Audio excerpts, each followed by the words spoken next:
and welcome back to C&R Travels. So today I'm just going to go through our second country and just give an overall guide to Laos. I'm just going to start by saying if I look gross today, that's purely because at the moment in England we have a scorching heat wave. If you see my hair flapping, it's because I've got a fan right next to me because boiling. If you didn't already know, in England there's no AC anywhere, so this will just have to do for today. So our impressions of this country were totally blown out of the water once we got there. We were expecting a country that maybe was a little bit underdeveloped compared to all the other countries, and majority of people wouldn't be able to speak English, but we were so wrong about that. Most of it is now being built up, and that is by investment of China, and a load of people speak English. Even in the middle of nowhere, you can find someone that will speak English. As a country, it's super relaxed, the people are very, very friendly, and just stunning views everywhere you look. We suggest that you get there before it becomes the next Thailand, super touristy, because it will. We went to Laos twice during our 6.5 month travels.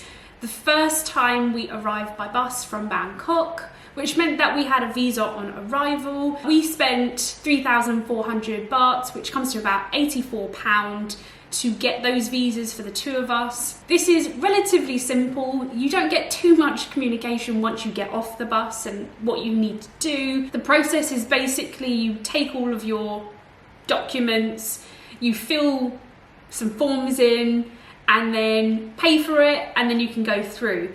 We unfortunately done it a bit backwards, so I forgot that we had documents in my bag, which was in the bus, under the bus.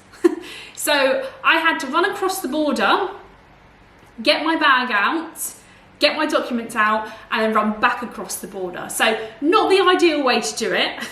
So just make sure you have all of those documents with you. The second time we arrived in Laos, we arrived by plane. This time around, we decided that we were going to get an e-visa just to make it a little bit easier, but also that it just meant we didn't have to queue once we got there. This came to $103, which is about £83. The process to get an e-visa is, again, very simple. All you have to do is go online, fill in a form, pay for it, and then you get it in maybe 3 to 5 days. The best way to figure out what visa you might need, or if a visa is needed, go to your government website, or alternatively go to the website Passport Index. Before arriving in Laos, I saw that Unitel was the best SIM card company to use. As we arrived by bus, it meant that there was no readily available stalls or SIM card companies that were open for us to get. But luckily in Vientiane, there is a humongous building for Unitel.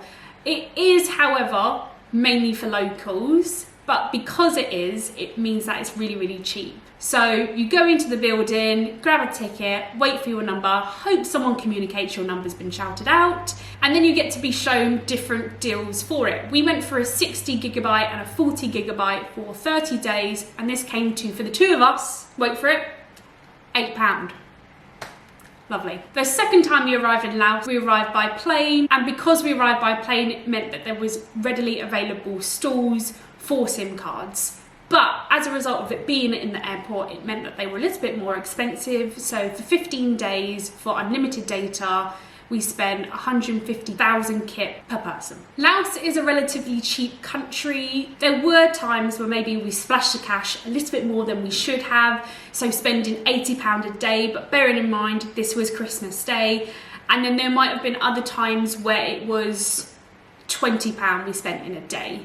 So it just purely depends on what you're wanting to spend on, what you're wanting to do, accommodation-wise, all that kind of stuff. The most expensive outlay that you may come across, and that's if you really want a really simple and easy transport route, is getting the high-speed train. The reason why it's so expensive, or expensive in relation to Laos, is because it is Chinese built, and it is going from Laos all the way up to China. In our opinion, you should dedicate so much more time to Laos. So whatever you've got in mind, double it. We spent 14 days in Laos, and after our big old journey around Southeast Asia, we thought, we're going to go back because it was one of our favourite destinations and it was one of the countries that we felt like we hadn't explored enough. Laos is just generally a very beautiful country, and because it's not commercialised yet, it means that at the forefront of the country is the beauty everywhere. Transport wise, in Laos there isn't any grabs, but there are tuk-tuks that are quite cheap but very slow. In most tourist areas you can hire a scooter or even hire a bicycle.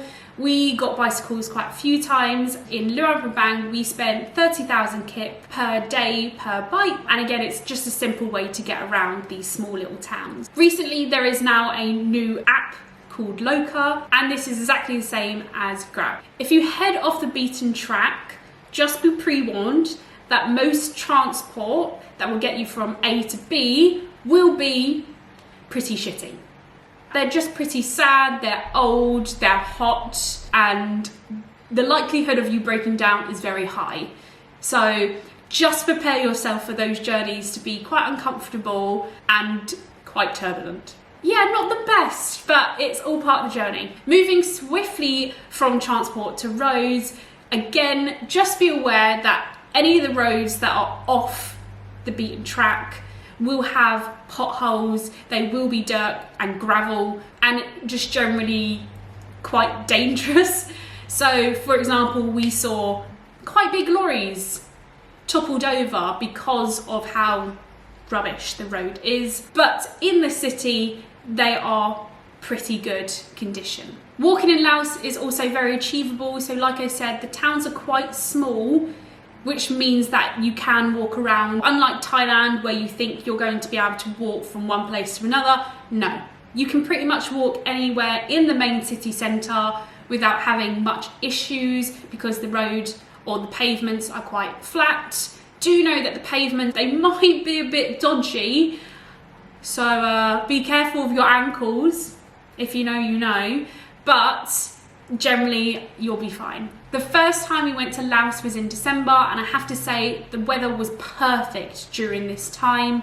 It was nice and sunny throughout the day, but not too sweaty, and in the evenings it cooled down a little bit. So I want to say it's like a September in England, but currently, because of this heat wave, I'm going to retract that statement. And so when researching when the best time to go to Laos is, and as I predicted, because we'd already been during December, the best time to go to Laos is between December and January, just because the heat is more bearable and it's dry and it's just a nice heat. If you're worried about the language barrier in Laos, do not worry, because I was the same. I was quite worried and apprehensive about how I'd be able to communicate, but just to let you know that out of kind of 8 out of 10 people will be able to speak English. And to my surprise, the people that do speak English have a really good accent. I'll give you examples. So we were in the middle of nowhere. I think we were heading to Paxi, and we stopped off to go to the toilet, and I just wanted to just go, where is the toilet? And the guy went, oh yeah, it's just around the corner. And I was stunned with how well he spoke it, like in the middle of nowhere, speaking perfect English. So do not fear. When it comes to washing, just know that it will be sparse for you to get your own laundromat. So you will majority be relying on hotel laundry services or shop services. If you're wanting a little more in-depth information on Laos, then head over to our brand spanking new website. This has 2 to 4 week itineraries and ideas what to do in the main cities, as well as links to all our socials, including a playlist on Laos on YouTube. And if you're planning on going anywhere else in Southeast Asia, we have you covered, because eventually we'll have this up and running for you. So that is the end of the Laos video. And if you're wondering whether or not you should go to Laos, then the answer is yes. Do go, it is a stunning country that should not be missed. And just want to apologise for not looking as glamorous as I would usually in these videos.